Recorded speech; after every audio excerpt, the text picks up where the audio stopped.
Hello बच्चों, twelfth class के partnership के पहले पहले चैप्टर में आपका बहुत बहुत स्वागत है।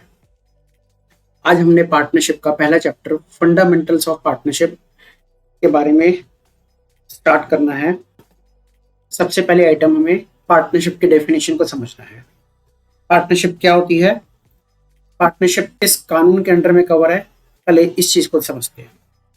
सबसे पहली चीज बच्चों क्या समझने वाली है, पार्टनरशिप एक एक्ट के थ्रू, पार्टनरशिप एक्ट 1932 में रजिस्टर्ड है। पार्टनरशिप एक्ट 1932 का मतलब पार्टनरशिप कब बनाई गई थी, पार्टनरशिप एक्ट कब बनाया गया था, 1932 में। उसके सेक्शन 4 मतलब पैराग्राफ नंबर 4 में पार्टनरशिप डिफाइन करी गई है। पार्टनरशिप में क्या डिफाइन किया गया है, partnership is nothing, it's just a relationship. Partnership क्या है बच्चों, एक रिलेशनशिप है। वो रिलेशनशिप किसमें, पर्सन्स के बीच में है। रिलेशनशिप बहुत लोगों में हो सकता है, हस्बैंड वाइफ रिलेशनशिप हो सकता है, ब्रदर सिस्टर रिलेशनशिप हो सकता है, दो सिस्टर्स का, दो ब्रदर्स का रिलेशनशिप होता है, दो नेबर्स का रिलेशनशिप होता है। बट जब दो पर्सन्स का रिलेशन, कैसा रिलेशन, एक बिजनेस से रिलेटेड रिलेशन, अगर एक बिजनेस रिलेशनशिप में दो पर्सन्स आपस में इकट्ठे होते हैं तो वो पार्टनरशिप के दायरे में कवर होते हैं। तो relationship between persons, for what type of relationship, a business type of relationship. उस बिजनेस से क्या अराइज होगा, एक प्रॉफिट अराइज होगा। वो प्रॉफिट शेयर करा जाएगा, किस में शेयर करा जाएगा, पार्टनर्स में शेयर करा जाएगा। जो पार्टनर्स अपने आपको पार्टनरशिप के एक एग्रीमेंट में बांध रहे हैं, वो एग्रीमेंट एग्री करा जा रहा है। एग्री मतलब एक एग्रीमेंट बनाया जा रहा है उनके आपस में, किस चीज के लिए, to sharing of the profit. तो पार्टनरशिप के अंदर क्या क्या पॉइंट है, it's a relationship between persons who have, third point, agreed, what agree to share the profits, fifth point is profits of a business carried on by all, यानी कि वो business कौन कैरी करेंगे, सारे के सारे पार्टनर्स मिलके कैरी करेंगे, या one of them acting for all, कि कोई एक पार्टनर सबके बदले काम करेगा, बट वो अपने लिए अकेले के लिए काम नहीं कर रहा, सारे पार्टनर्स के लिए काम कर रहा है। आगे बात समझ में, सर बात समझ तो आई है, बट एक ही डेफिनेशन में इतना सब कुछ। आओ बच्चों देखते हैं इस चीज को जरा हम दूसरे वर्ड्स में। इसी चीज को अगर हम अपने वर्ड्स में तोड़ दें तो क्या बनेगी पार्टनरशिप की डेफिनेशन। तो देखिए पार्टनरशिप क्या है, मैंने बताया सेक्शन 4 में डिफाइन किया partnership, it's a relationship between persons who have agreed to share the profits of a business carried on by all और any one of them acting for all, this is called as mutual agency.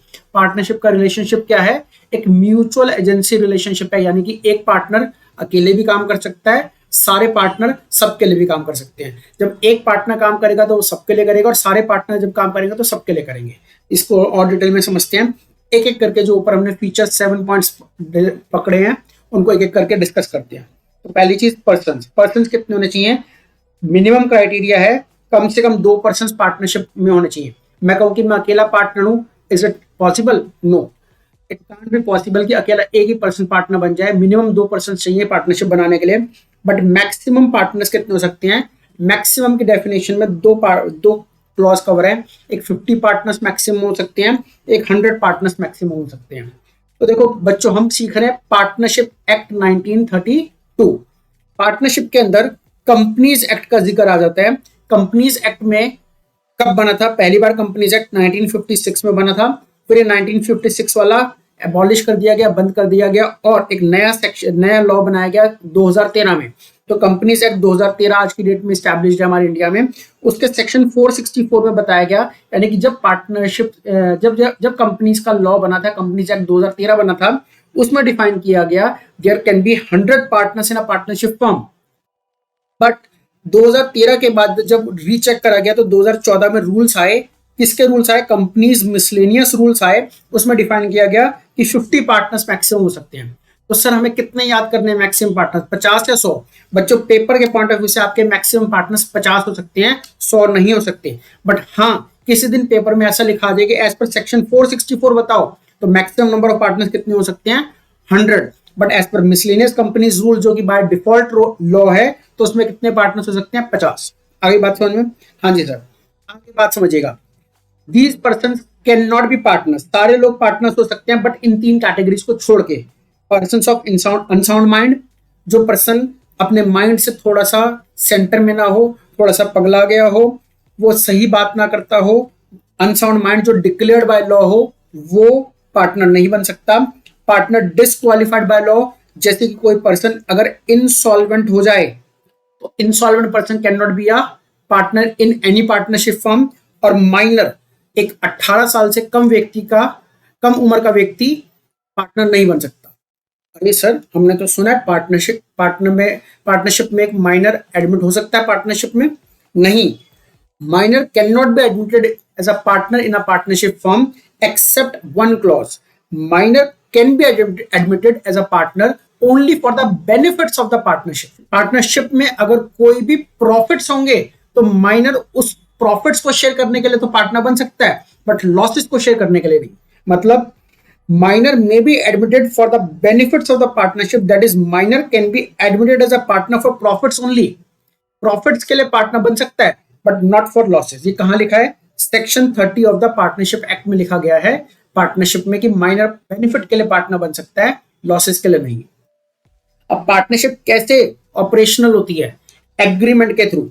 Agreement को deed भी कहते हैं, instrument भी कहते हैं, यानी कि आपस में जो हमने सलाह मशवरा किया, हम पार्टनर एग्री करके पार्टनरशिप के महत्व में बंध गए, वो आपस का सलाह मशवरा कहलाता है agreement. That agreement can be oral agreement और it may be written agreement. But सोचो बच्चों, कल को हम आप पार्टनर्स में आपस में लड़ाई झगड़ा हो गया, वो कोर्ट कचहरी में जाते हैं, तो कोर्ट कौन सा दस्तावेज मांगेगा? रिटन एग्रीमेंट मांगेगा। तो इट इज ऑलवेज प्रेफर्ड कि आपके पास एग्रीमेंट रिटन होए। Oral agreement is not preferable at all. क्यों? टू सेटल एनी डिस्प्यूट्स विच में राइज इन फ्यूचर। कल को कभी भी कोई लॉ में, फ्यूचर में कोर्ट में कोई केस लग जाए तो एग्रीमेंट रिटन होना चाहिए। उसके बाद तीसरी चीज, पार्टनरशिप बिजनेस के लिए हो सकती है। It should be a lawful business. कोई भी अनलॉफुल एक्टिविटी का हम बिजनेस में पार्टनरशिप नहीं कर सकते। एनी इलीगल एक्टिविटी और एनी चैरिटेबल एक्टिविटी और joint ownership of the property is not a business. दो भाई मिल करके कहते हैं कि हम इस प्रॉपर्टी को किराए पे चढ़ाने का बिजनेस कर रहे हैं, it's not a business. Joint ownership, कोई चैरिटेबल एक्टिविटी, मैं हॉस्पिटल रन कर रहा हूँ, मैं स्कूल रन कर रहा हूँ, that is a charitable activity. अगर कोई मैं चैरिटेबल या नॉन प्रॉफिट ऑर्गेनाइजेशन के पर्पज से काम कर रहा हूं तो उसमें कोई मैं बिजनेस रन नहीं कर रहा, तो उसमें पार्टनरशिप अलाउड नहीं है। मैं कोई चरस, अफीम, गांजा बेचने का बिजनेस कर रहा हूँ, इलीगल एक्टिविटी कर रहा हूँ, गोल्ड की स्मगलिंग कर रहा हूँ, उसमें मैं पार्टनर हूँ, that is not a legal business. तो इलीगल एक्टिविटी, चैरिटेबल एक्टिविटी और joint ownership of the property को बिजनेस के दायरे में नहीं रखा गया। Intention of the business, business की इंटेंशन क्या होनी चाहिए? To earn the profits. तो सर क्या लॉसेस भी शेयर होंगे? हाँ बेटा, losses are incidental to earning the profits. हो सकता है बिजनेस करके प्रॉफिट हो सकता है लॉसेस हो। दोनों ही सिचुएशंस में इंटेंशन क्या है हमारी? बिजनेस रन करने की। Sharing of profits and losses in an agreed ratio.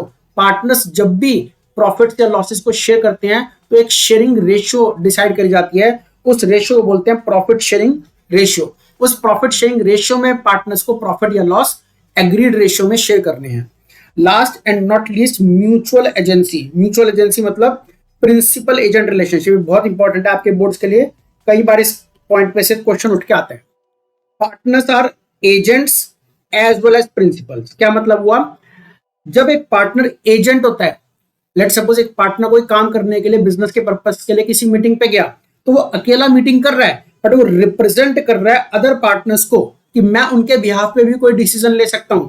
और अगर उसने कोई डिसीजन लेके उस मीटिंग को क्रैक कर लिया, उसमें कोई एक्सेप्टेंस ले ली, तो इसका मतलब क्या वही पार्टनर उस मीटिंग में जो हाँ करके आया, एक्सेप्टेंस दे के आया, वही लायबल है? नहीं, सारे के सारे पार्टनर्स उस मीटिंग में उस एक्सेप्टेंस के लिए बाइंड हो जाते हैं, उस and binds other through his acts. मतलब अगर एक पार्टनर रिप्रेजेंट कर रहा है किसी मीटिंग में, तो सारे पार्टनर उस मीटिंग में ऑटोमेटिकली रिप्रेजेंट कर रहे हैं उस अकेले पार्टनर के थ्रू, और जो भी उसने उस मीटिंग में डिसीजंस लिए या कोई भी अपनी बात कही, वो बात सारे पार्टनर्स को माननी पड़ेगी। अब जब उसने उस मीटिंग में एज एन एजेंट रिप्रेजेंट किया, तो बाकी पार्टनर्स को उस सिंगल पार्टनर के अगेंस्ट में एक्सेप्टेंस देनी पड़ेगी। हाँ, जो तू कह करके आया, उस मीटिंग में बात करके आया, उसके लिए हम एक्सेप्ट करते हैं कि हाँ, हम भी उस मीटिंग में मान लिए जाएंगे कि वहां पर अवेलेबल हैं। तो bounds by the acts of the other partner, एक पार्टनर जो मीटिंग में काम कर रहा है वो एज एन एजेंट एक्ट कर रहा है, और बाकी सारे पार्टनर्स जो अपने ऑफिस में या घर पे उस समय पे बैठे हैं तो bounds as an act of the other partners, यानी कि जो एजेंट के रूप में पार्टनर काम कर रहा है उसके लिए वो as a partner, as a principal act कर रहे हैं।